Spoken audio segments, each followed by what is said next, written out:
Hello everyone and welcome to a most interesting game from round 10 of this year's Grenke Chess Classic. It is Vincent Keymer versus Liren, and Magnus and Rapport have already started their final match, so we are going to cover that today as well, but I wanted to throw in this one as well. It's a very weird game, and I will leave the comments to you guys. I will of course comment on the game, but I will leave the comments about the sort of the aftermath of the game to you guys, as a lot could be said about this game. So let's check it out. Vincent has the white pieces and opens with knight to f3.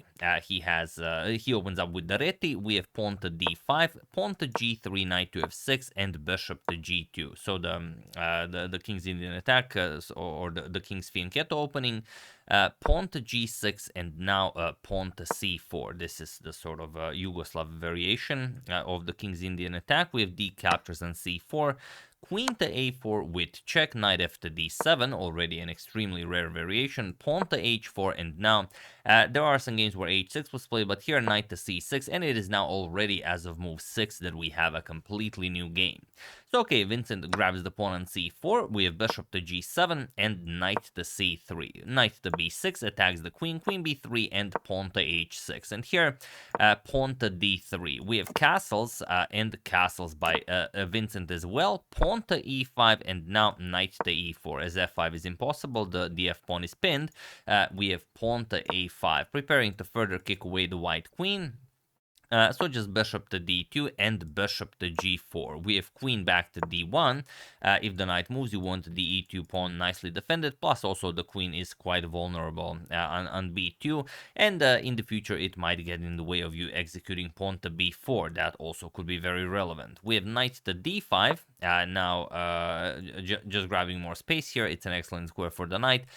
Rook to c1 and knight to d4. Now putting even more pressure on that e2 pawn. So knight captures on d4, e captures, and queen back to b3, putting pressure on the b7 pawn, but also on the knight on d5. If this knight moves, then the knight will be attacked by the bishop and by the queen.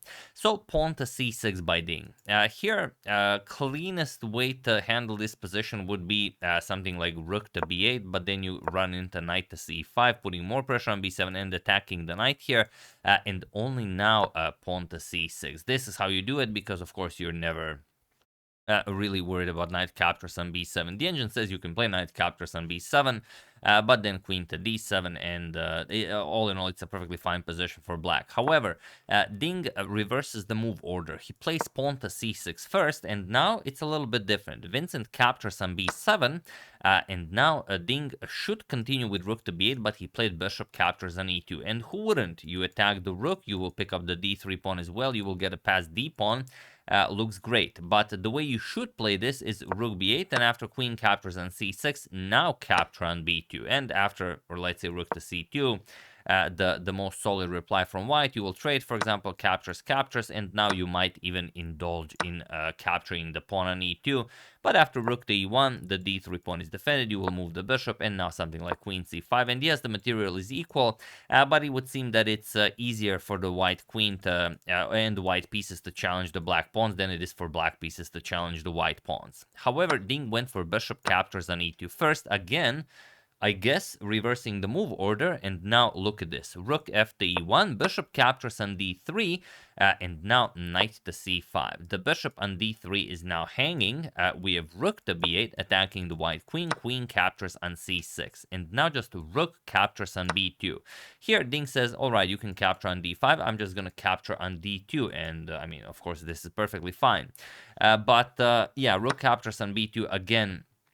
Not even reversing the move order. This is just a bad move by Ding. What you should play here, if you already went into all of this, is knight to b4, and it's still very unclear how you can hold on to this position, but the point of it all is that at some point, at a very crucial point, because now the knight is guarding the bishop on d3, you will have this bishop to b5 move, a nice Zwischenzug to go after the white queen, and you will keep the material, sort of, because here after, let's say, bishop captures on b4, b4, you will throw in a bishop to b5 immediately, and after knight b7, there will be a queen trade, for example, captures, rook f captures on d8, and now it's after bishop captures on a5, it's better to capture on g2, king captures, and now let's say rook d5, you go after the bishop, and finally pawn to b4, where Vincent would be up a pawn, and he would have two connected passed pawns on the queen side, but Ding would have the passed d pawn already on d4. White is of course better.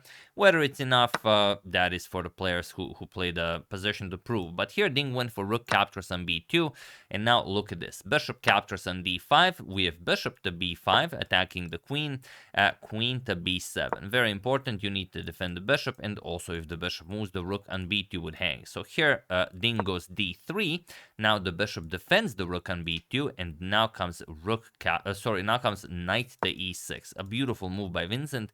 There are other moves that are very much playable here, but this is also enough. There's, I mean, if you don't want to lose material, you have to take the knight, but also taking the knight will not help you. So Ding did capture it as you should. I mean, if you're, a self-respecting player, you have to take it. You can't just let everyone see that you've missed that move. Rook captures on e6, now threatening all sorts of nasty discoveries. You can just, let's say, play this and win a queen. So king to h8, and now rook captures on g6. And with the bishop on d2 attacking the h6 pawn, there is very little you can actually do. Also, checkmate is being threatened with a straight up queen captures on g7. So bishop to d7, putting a bishop in between the queen and the bishop, and now rook captures on h6. Vincent goes for the final few moves. Bishop captures on h6. Now comes queen captures on b2 with check, as the bishop on g7 was defending the rook here. Bishop to g7 and bishop to c3, threatening bishop captures on g7.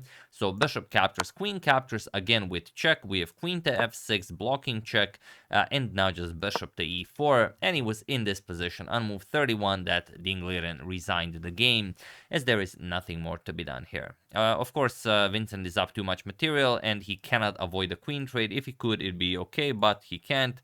And once he makes a move, literally any move, of course, Vincent will just trade queens, grab another pawn. He will be up 3 pawns, and of course, bishops are of the same color. It's a completely winning endgame. So, yeah, not the best game for Ding, not the best tournament for Ding. Ding remaining for the first 10 rounds the only player without winning a single game, which for a world champion is not what one would expect. But yeah, what are your thoughts on this? I saw you guys, make a lot of comments on this in the previous videos, and I know, okay, it's not nice to kick a man when he's down, but Vincent has just defeated a reigning world classical champion in a miniature.